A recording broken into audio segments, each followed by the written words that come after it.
নমস্কার বন্ধুরা, তোমরা সবাই কেমন আছো? আশা করি অনেক ভালো আছো আর আমিও ভালো আছি। আজকে এই ইন্ট্রোটা দেখে বুঝতেই পেরে গেছো আজকে কি। হ্যাঁ, আজকে শনিবার, আজকে হচ্ছে মা মনসার পুজো। তাই তো সকাল সকাল উঠে রেডি হয়ে পড়েছি, স্নান করে আলপনা দিতে বসে পড়েছি পুজোর জোগাড় করতে। আমার বান্ধবীকে বলেছিলাম একটু এসে আমাকে ভিডিও করে দিস। ওকে তো ফোন করে তো পাত্তাই নেই। এত করে ফোন করে বলছি আয় আয়, তারপর অনেক লেটে এসেছে। তারপর মহারানীকে বললাম আমার ভিডিও ক্লিপগুলো নিয়ে দে, তখন সে ভিডিও ক্লিপগুলো নিয়েছে। এ দেখো, গাছগাছালি দিয়ে আমাদের থান বাঁধতে হয়। অনেকে পুজোতে অনেক কিছু দিয়ে পুজো করে, যেমন ঠাকুরের পিকচার, মূর্তি, অনেক কিছু। আমাদের নিয়মটা গাছগাছালি দিয়ে, যেমন ধরো পাট গাছ, তারপরে কচু গাছ, ওল, মান, অনেক ধরনের গাছ দিয়ে আমাদের পুজো দিতে হয়। আর এই যে কচু পাতা দেখছো, হ্যাঁ, এই কচু পাতাগুলো দিয়েই আমাদের পুজো দিতে হবে।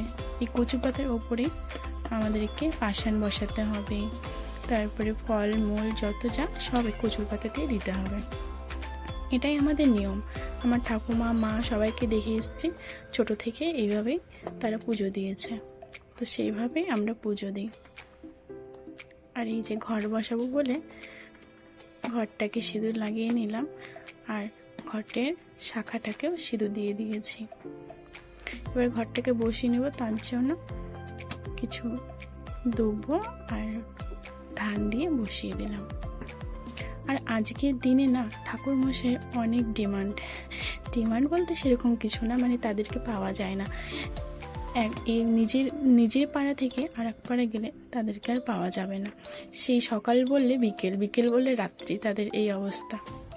তো যাই হোক, চলো পাশের ঘরে কলা নিয়ে এসে রেখেছিলাম, মানে কালকে বাবা নিয়ে এসে রেখেছিল। এত ইঁদুরের অত্যাচার, কোথায় রাখবো ভেবে পাচ্ছিলাম না বলে সেই টাঙ্গিয়ে রেখেছে।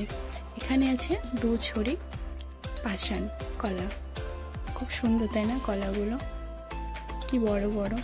তো আমাদের 2 ছড়ি পাষাণ কেন সেটাও বলছি। আগের বছর আমার ঠাকুমা মানত করেছিল যে এই বছরে জোড়া পাষাণ দেবে, তার জন্য 2টো পাষাণ।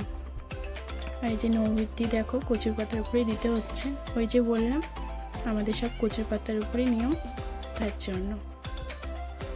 আর এই যে নৈবেদ্যের কলাটা নাকি কাটতে হয় না, তার জন্য এরকম হাত দিয়ে ভেঙে ভেঙে দিতে হয়। আর এই সাইডে দিয়ে দিচ্ছি 5 রকম গোটা ফল। দেখো সাজানো আমার কমপ্লিট, ঠিকঠাক আছে তো?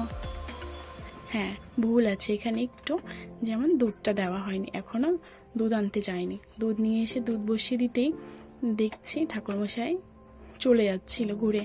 তারপরে ঠাকুরমশাইকে দাদাকে ডেকে দাদা আমার বাড়িতে আগে চলো, যদি হাতছাড়া করে দিই তাহলে আর পাওয়া যাবে না। দাদা বললো দাঁড়া, একটা বাড়ি করে এসে তোর বাড়ি করছি বলে চলে এসছে পুজো দিতে। আমার পুজোটা অনেক সকাল সকাল হয়ে গেছে, তার জন্য আমি অনেক খুশি। কেননা আজকের দিনে ঠাকুরমশাইকে পাওয়া মানে ভাগ্যের, মানে ঠাকুর স্বয়ং ভগবানের দর্শন পাওয়ার মতো। তো ঠাকুমা দেখো পুজো শেষ করার পর ঠাকুমা এখানে আমাদেরকে গল্প শোনাচ্ছে, মা মনসার গল্প, তাই আমরা শুনছি এখানে বসে বসে। তার জন্য একটু ছোট্ট ক্লিপ নিয়ে নিলাম নিজের পেঁচি মতো মুখটার। আসলে কালকে রাতে ঘুমও হয়নি, সেইভাবে চোখ মুখগুলো কেমন একটা লাগছে, সারা রাত ঠিকঠাক ঘুমোয়নি। আর সকালে খুব সকালে উঠে পড়েছি 5টায়, যে পুজো দিতে হবে বলে। তারপরে কিছুক্ষণ পর দেখছি বাবা আবার ঠাকুরের ভোগ পাঠিয়েছে, যেমন দই আর ওই চিকচিকিতে কী ছিল আমি নিজেও জানি না। খুলে দেখছি যে 2টো জবা ফুল হয়তো কেউ দিয়েছে, মানে বাবাকে, বাবা হয়তো বলেছিল, তো সে আর না করতে পারেনি বলে 2টো ফুল ছিল, সেই 2টো ফুলই দিয়েছে। মানে ফুল, দুধ আর হচ্ছে কলা, এইগুলোর প্রচুর এই পুজোতে ডিমান্ড, মানে যেমন পাওয়া যায় না। তারপরে আবার দুধগুলো একটু দুধ কলার ওখানে দিয়ে দিচ্ছি। নিয়ে যখন এসেছে আর কি করা যাবে, একটু ঠাকুরের কাছে এখানে সব দিয়ে চন্দন দিয়ে ফুল দিয়ে একটু মনে মনে ঠাকুরকে প্রণাম করে বলছি, ঠাকুর কোনো যদি ভুল টুটি থাকে তুমি ক্ষমা করে দিও মা, আমার পুজো তুমি গ্রহণ করো। এই বলেই আমার পুজো সম্পূর্ণ হলো। আজকে এই ভিডিওটি এই পর্যন্তই শেষ করব।